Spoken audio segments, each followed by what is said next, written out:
region of Songhua Lake and River in northeast China is the cradle of the Manchu culture. These waters originate in the sacred Changbai Mountains, which the Manchu believe to be the dwelling place of the spirits. Both archaeological and historical records show that the Manchu are the descendants of the ancient Jurchen, a nomadic herding people who practiced shamanism as early as 3,000 years ago.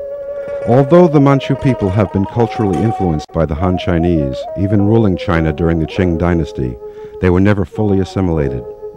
The ancient shamanic traditions survived the centuries of political unrest, and today in the villages along the Songhua River, the sound of the drum is still heard and respected. The rituals for wild spirits that retain the oldest animistic beliefs are still part of the tradition, but Manchu shamanism is now focused on communal offerings and clan rituals. It is at such an agricultural ritual to honor the spirits and ancestors that our journey began.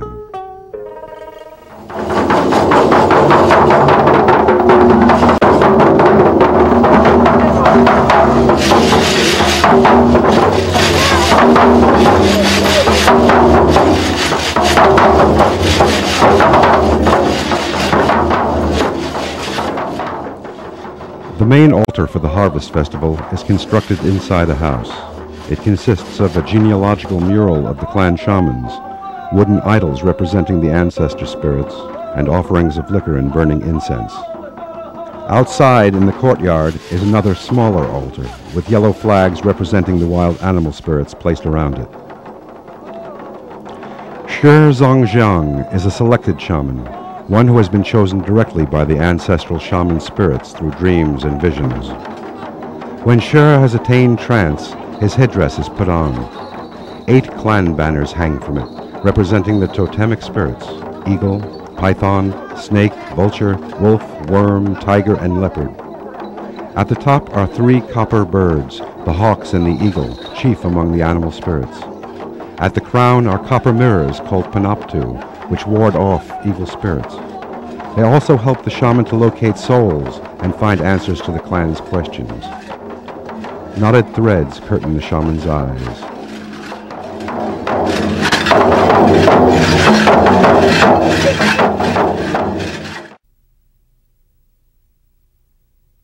In the town of Wulajia, a master shaman of the Hanjuin clan, accompanied by his son, revealed his personal story to us before performing a communal ritual.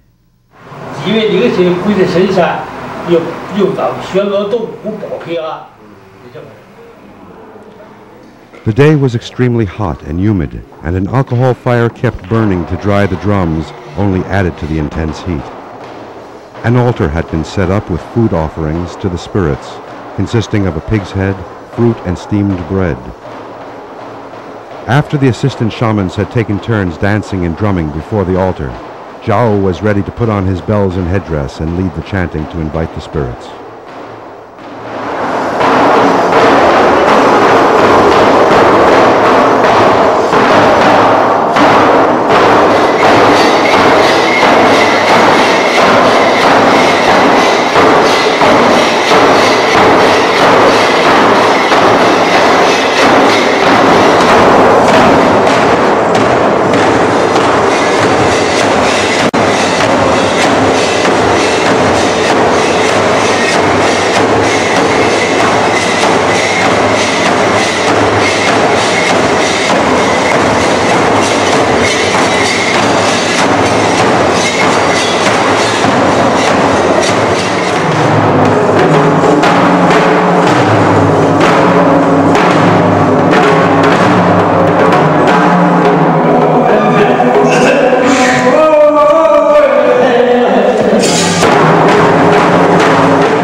The Hanjuin clan are the descendants of Han Chinese sent north by the emperors to guard the northern borders. Over the centuries, they have adopted the culture of the Manchu. They were renowned as blacksmiths, and the iron frames of their drums reflect this heritage. They still practice many of the old shamanic forms, such as soul capture and the dispelling of the evil spirits, which they believe can cause disease.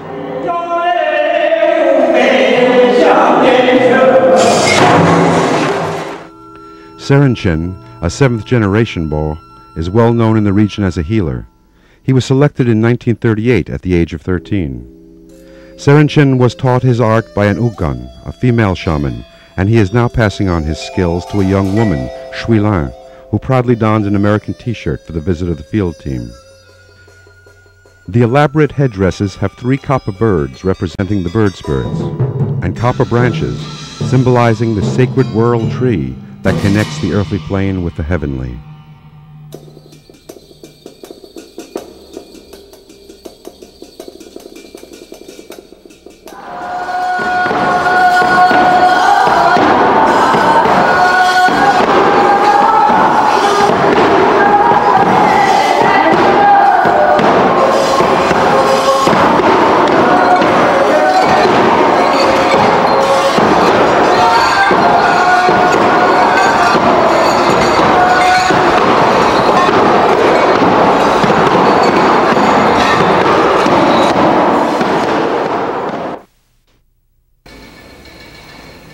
A complete ritual for healing could take 3 days or more, but Serenchin agreed to our request to demonstrate his healing work that day.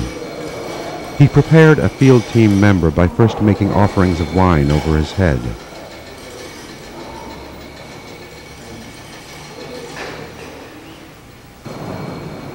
Trembling, with his drum laid across his lap, Serenchin began his diagnosis.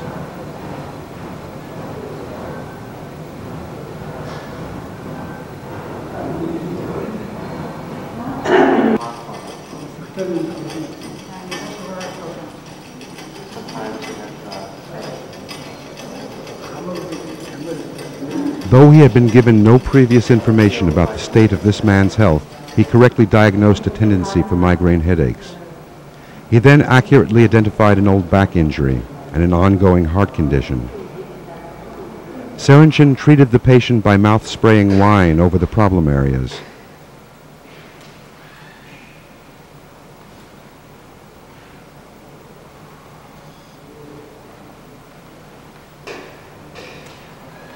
He blew healing spirit into a bottle of wine and asked the patient to drink a little each day.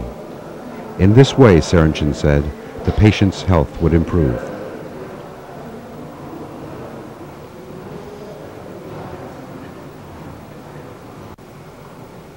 When we asked him what he would like us to tell the West about his work, Serenchin answered, "I hope you can bring back the sound of my drum to your home."